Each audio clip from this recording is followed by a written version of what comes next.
본격적으로 안철수 씨의 정계 은퇴 얘기가 나오고 있어요. 바른미래당 워크숍에 갔는데 이걸 혁신이라고 생각하나 봐. 자기 당에 쓴소리 해줄 사람을 데려와. 어떤 혁신위원장들도 그렇고 예. 이종훈이라고 그 시사평론가를 이제 그 워크숍에 데리고 갔나 봐요. 데리고 가려면 안철수 유승민을 데리고 갔어야지. 그렇죠. 매가지를 끌고 가장 중요한 사람 2명은 쏙 빼고 나머지들끼리 가가지고 뭘 한다는 거예요.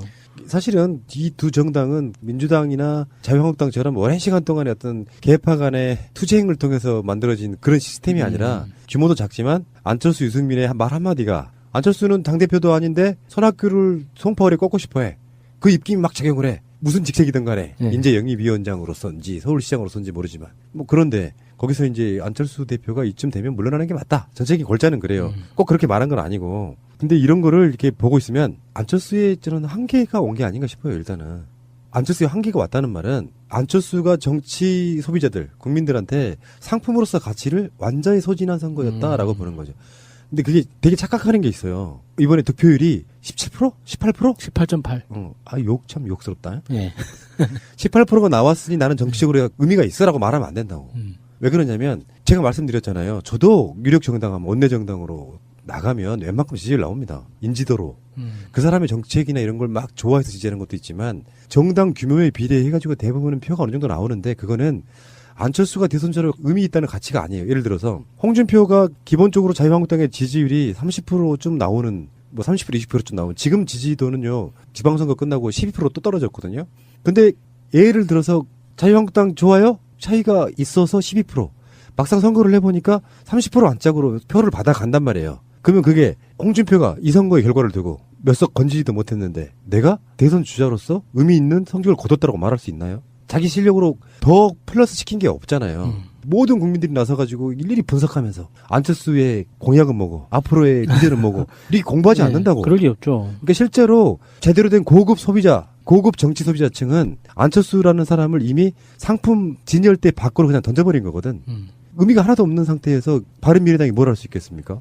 그리고 그 안철수가 이번 선거 이후에 보이는 행보들 자체가 사실 정치인이라는 걸 떠나서 인간적으로 도의적으로 이건 아니다 싶은 게 너무 많죠. 많이 실망스럽죠. 예. 그러니까 그 미국 갔다는 게 사실 화제가 됐는데 가면서 남긴 말이 외동딸의 박사학위 수여식이 있어가지고 죄송합니다. 좀 자리를 비우겠습니다. 이랬는데 가족의 이벤트로서 박사학위 수여식 중요하죠.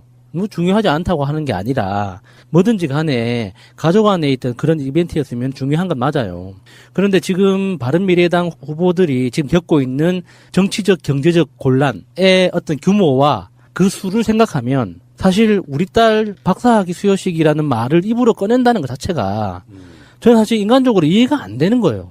아무리 내가 이게 안철수가 개인적으로 뭐 지지하지 않고 바른미래당이 싫어서 하는 이야기일 수도 있지만 그거를 다 떼어놓더라도 아니 인간적으로 어떻게 그럴 수가 있습니까? 나 때문에 나 하나 믿고 바른미래당이라는 당명을 믿고 부족하지만 그 당의 조직을 믿고 내 재산과 에너지와 시간을 다 온전히 쏟아가지고 쏟아부은 그 사람들이 그러니까 15%를 통해서 선거비 보전을 받아도 타격은 엄청나게 큰 거예요. 내가 1억 9천 그 선거비 썼다가 1억 9천 다 보전받았다고 해서 아싸 나 본전이야? 이게 아니거든요. 돈은 돈이고 내가 그 1억 9천을 쓰기 위해서 쏟았던 그 노력들, 시간들, 에너지들, 조직, 내 인간관계, 사회관계 10년, 20년 쌓아왔던 내 정치 이력을 온전히 쏟아부었던 그 기간 동안 내 희생들 생각하면 단순히 돈 문제가 아니란 말이에요. 그래서 이렇게 바른미래당이 자유한국당보다 더한 진짜 완전히 싸그리 그냥 괴멸하다시피 했는데 이 정도면 안철수 본인이 전국 곳곳을 돌면서 낙선 인사를 같이 다녀줘야 되는 거예요. 그게 도리예요, 그게. 그러니까 저라면 오히려 창피해서 도망간 것처럼 보일까봐 네. 더 안 갈 것 같거든요, 미국에. 그리고 엄마만 가도 되잖아요. 아니 박사가 씨발 중학생도 아니고 그냥 박사학위면 지 알아서 하면 되지. 아이고 보셔라 씨발. 아 진짜 짜증나잖아요. 아니 박사학위면 30대 다 됐을 건데 그 기저귀 채우러 주러 갔나? 미친 거 아니야 그거 진짜? 아니 그것도 그렇고 얘가 미국에 계속 있었던 것도 아니잖아요. 방학 때만 아우, 들어와 있고 짜증나, 하는 진짜. 애인데 마치 몇 년간 못 본 딸처럼 나 이번 박사 수여식에 꼭 가야 돼. 왜냐면 우리 외동딸이잖아. 이게 일단 공감이 안 간다는 거죠. 그러니까 이게 이제 정치적 캐릭터라고 보는데 좋게 본 말하면 캐릭터고요. 나쁘게 말하면은 패배 이후에 쏟아지는 비난과 온갖 말들이 듣기 싫은 거예요. 그러니까 발전이 없는 거야, 인간 자체가. 나는 이번에 뭐 여러 정치 언론이나 뭐 평론가들이 안철수 씨는 본업으로 돌아가는 게 국가에 이바지하는 거다 이런 표현하는데 100% 공감하는 게요. 정치는 어찌 됐건 간에 어떤 모양이든 간에 소통과 커뮤니케이션의 결과물이에요. 특히 리더가 그걸 못하면 그러니까 여기서 또 이제 푸나의 위대한 태도학이 나오는데 듣는 척을 한다는 걸 보여주는 게 정치예요. 듣는 게 아니고 나는 열심히 듣고 있어라는 걸 보여주는 게 정치예요. 근데 끝물이 안 좋을 때만 항상 이런 식인데 이게 성찰의 시간이라는 게 있잖아. 대선 때 이렇게 졌잖아요. 온갖 캐치프레이즈를 걸고 나는 결정적으로 안철수가 내 적이 된 게 우리 고향을 배경으로 해서 지역감정 선동해가지고 호남만을 고립시키는 그 역 3당 합당 행태 예. 스스로 셀프 고립시켜버리는 행태를 보고 아 저 인간은 정말 앞으로 내가 정계 은퇴를 내가 시킨다. 내 손으로 내가 시킨다. 여러 감정이 생겼던 게 바로 그 사건인데 그리고 총선 때 그 뭐 한 40석도 안 되는 39석 얻으니까 굉장히 중요한 자기가요 더불어민주당 당시 새정치민주연합에 그대로 있으면서 당에서의 당대표를 잘 하고 있었다고 하면 39석이 문제가 아니라 100석이나 훨씬 넘는 정당의 거대 정당의 대선 후보가 됐을 수도 있단 말이에요.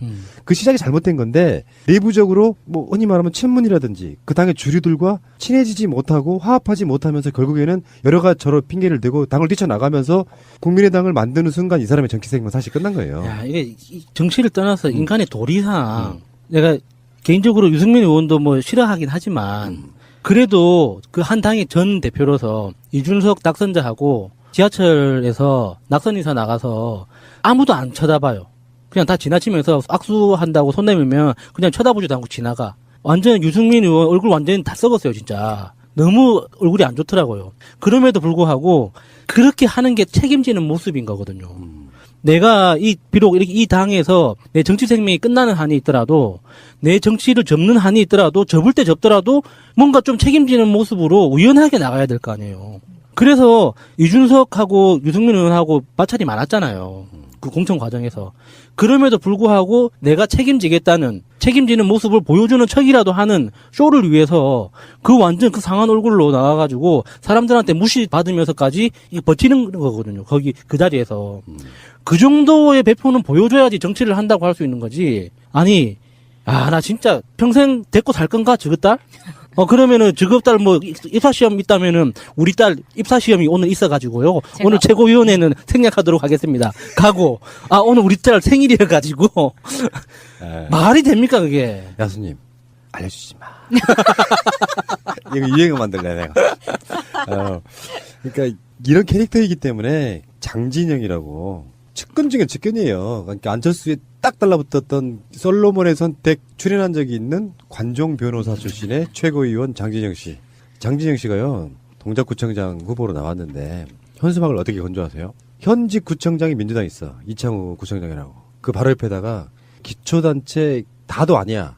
한 50개 정도인가를 한국일보에서 뭐 이렇게 샘플로 조사를 한 게 있었나 봐요.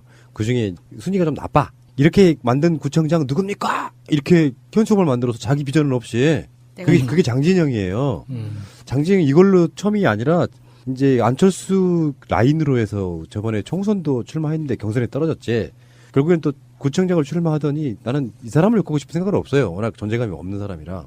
문제는 안철수는 이렇게 자기 측근들한테마다 배신을 당하나. 나는 오히려 안철수가 불쌍할 정도예요, 진짜로. 그 캐릭터 때문이겠죠. 그러니까 안철수의 허명에 힘입어서 그 후광을 보려고 동작구청장 선거에도 안철수가 여러 번 왔어요. 장진영이 특별히 측근이고 국민의당 최고위원도 했기 때문에 동작구에 많이 나타나가지고 엄청나게 힘을 실어줬다고. 그러면 장진영이 이제 안철수 옆에 이렇게 바짝 달라붙어가지고 막 그 선거운동에 카메라에 나오려고 엄청 노력했던. 하지만 낙선했어요. 3위로. 이동비도 아니고. 그러다가 이제 장진영도 안철수를 미국에 이제 아까 말한 알려주지 말라고 한 거. 미국으로 막 갔다고 비판하고 막 이러니까 네. 또 안철수 측근이 또 비판하고 막 그러면서 결국에는 장진영도 완전히 안철수 측근에서 빠지는 그런 모양새인데 저는 이렇게 봐요. 정치라는 게 겉으로는 정의, 뭐 국민 이렇게 이야기하지만 결국 또 정치인도 사람과의 관계거든요. 자기 사람들과의 관계가 원만치 않고 뭔가 소통이 안 되면서 이게 뭔가 항상 삐그덕거리는 사람. 지금 장진영이 첫 번째가 아니잖아요. 예.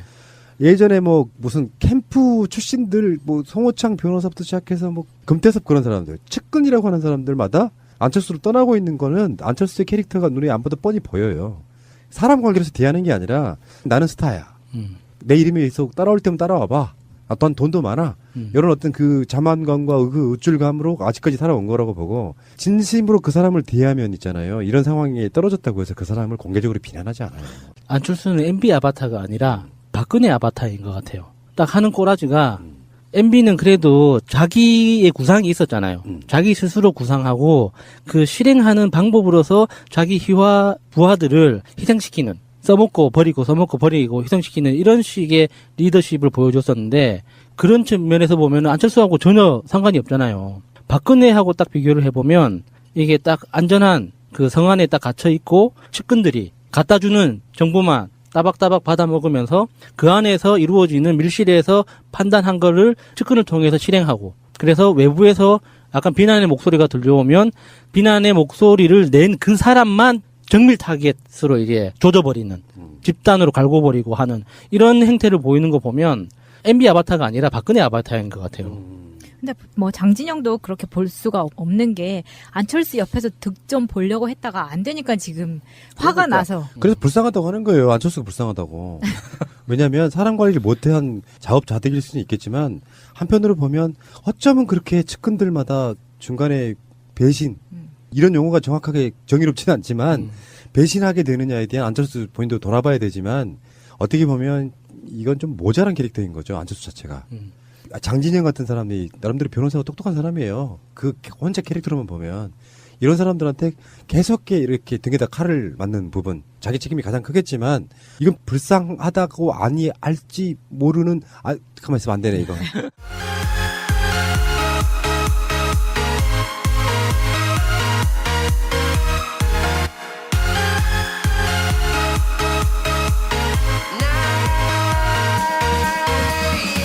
욕 참 욕스럽다. 네. 18%가 나왔으니 나는 정치적으로 의미가 있어라고 말하면 안 된다고. 왜 그러냐면 제가 말씀드렸잖아요. 저도 유력 정당, 원내 정당으로 나가면 웬만큼 지지율 나옵니다. 인지도로. 그 사람의 정책이나 이런 걸 막 좋아해서 지지하는 것도 있지만 정당 규모에 비례해가지고 대부분은 표가 어느 정도 나오는데 그거는 안철수가 대선자로 의미 있다는 가치가 아니에요. 예를 들어서 홍준표가 기본적으로 자유한국당의 지지율이 30%좀 나오는, 뭐 30% 20%좀 나오는, 지금 지지도는요 지방선거 끝나고 12% 또 떨어졌거든요. 근데 예를 들어서 자유한국당 좋아요? 차이가 있어서 12%. 막상 선거를 해보니까 30% 안짝으로 표를 받아간단 말이에요. 그러면 그게 홍준표가 이 선거의 결과를 두고 몇 석 건지지도 못했는데 내가 대선 주자로서 의미 있는 성적을 거뒀다고 말할 수 있나요? 자기 실력으로 더 플러스 시킨 게 없잖아요. 모든 국민들이 나서가지고 일일이 분석하면서 안철수의 공약은 뭐고 앞으로의 미래는 뭐고 이렇게 공부하지 않는다고. 그럴 리 없죠. 그러니까 실제로 제대로 된 고급 소비자, 고급 정치 소비자층은 안철수라는 사람을 이미 상품 진열대 밖으로 그냥 던져버린 거거든. 의미가 하나도 없는 상태에서 바른미래당이 뭘 할 수 있겠습니까? 시간을 다 온전히 쏟아가지고 쏟아부은 그 사람들이, 그러니까 15%를 통해서 선거비 보전을 받아도 타격은 엄청나게 큰 거예요. 내가 1억 9천 그 선거비 썼다가 1억 9천 다 보전받았다고 해서 아싸 나 본전이야? 이게 아니거든요. 돈은 돈이고 내가 그 1억 9천을 쓰기 위해서 쏟았던 그 노력들, 시간들, 에너지들, 조직, 내 인간관계, 사회관계, 10년, 20년 쌓아왔던 내 정치 이력을 온전히 쏟아부었던 그 기간 동안 내 희생들 생각하면 단순히 돈 문제가 아니란 말이에요. 그래서 이렇게 바른미래당이 자유한국당보다 더한 진짜 완전히 싸그리 그냥 괴멸하다시피 했는데 이 정도면 안철수 본인이 전국 곳곳을 돌면서 낙선 인사를 같이 다녀줘야 되는 거예요. 그게 도리예요, 그게. 그러니까 저라면 오히려 창피해서 도망간 것처럼 보일까봐 네. 더 안 갈 것 같거든요, 미국에. 그리고 엄마만 가도 되잖아요.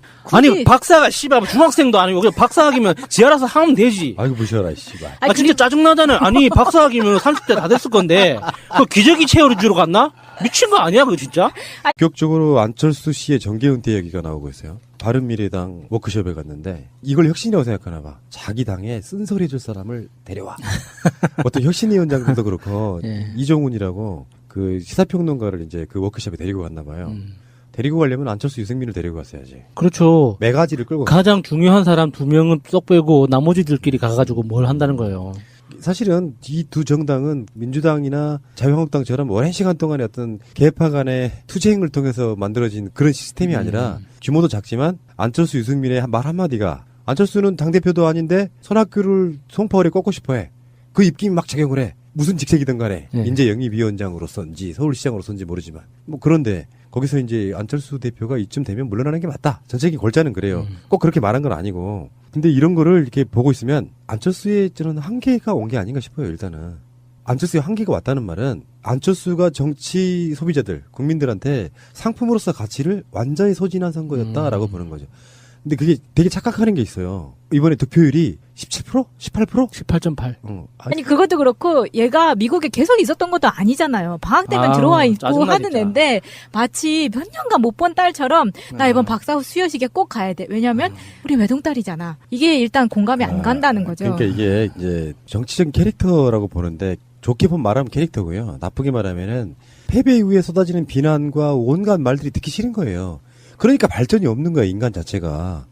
나는 이번에 뭐 여러 정치 언론이나 뭐 평론가들이 안철수 씨는 본업으로 돌아가는 게 국가에 이바지하는 거다 이런 표현하는데 100% 공감하는 게요. 정치는 어찌 됐건 간에 어떤 모양이든 간에 소통과 커뮤니케이션의 결과물이에요. 특히 리더가 그걸 못하면 그러니까 여기서 또 이제 푸나의 위대한 태도학이 나오는데 듣는 척을 한다는 걸 보여주는 게 정치예요.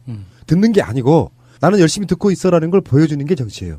근데 끝물이 안 좋을 때만 항상 이런 식인데 이게 성찰의 시간이라는 게 있잖아. 대선 때 이렇게 졌잖아요. 온갖 캐치프레이즈를 걸고 나는 결정적으로 안철수가 내 적이 된 게 우리 고향을 배경으로 해서 지역감정 선동해가지고 호남만을 고립시키는 그 역 3당 합당 행태. 그러니까 그리고 그 안철수가 이번 선거 이후에 보이는 행보들 자체가 사실 정치인이라는 걸 떠나서 인간적으로 도의적으로 이건 아니다 싶은 게 너무 많죠. 많이 실망스럽죠. 예. 그러니까 그 미국 갔다는 게 사실 화제가 됐는데 가면서 남긴 말이 외동딸의 박사학위 수여식이 있어가지고 죄송합니다. 좀 자리를 비우겠습니다. 이랬는데 가족의 이벤트로서 박사학위 수여식 중요하죠. 뭐 중요하지 않다고 하는 게 아니라 뭐든지 간에 가족 안에 있던 그런 이벤트였으면 중요한 건 맞아요. 그런데 지금 바른미래당 후보들이 지금 겪고 있는 정치적 경제적 곤란의 어떤 규모와 그 수를 생각하면 사실 우리 딸 박사학위 수여식이라는 말을 입으로 꺼낸다는 것 자체가 저는 사실 인간적으로 이해가 안 되는 거예요. 아무리 내가 이게 안철수가 개인적으로 뭐 지지하지 않고 바른미래당이 싫어서 하는 이야기일 수도 있지만 그거를 다 떼어놓더라도 아니 인간적으로 어떻게 그럴 수가 있습니까? 나 때문에 나 하나 믿고 바른미래당이라는 당명을 믿고 부족하지만 그 당의 조직을 믿고 내 재산과 에너지와 시간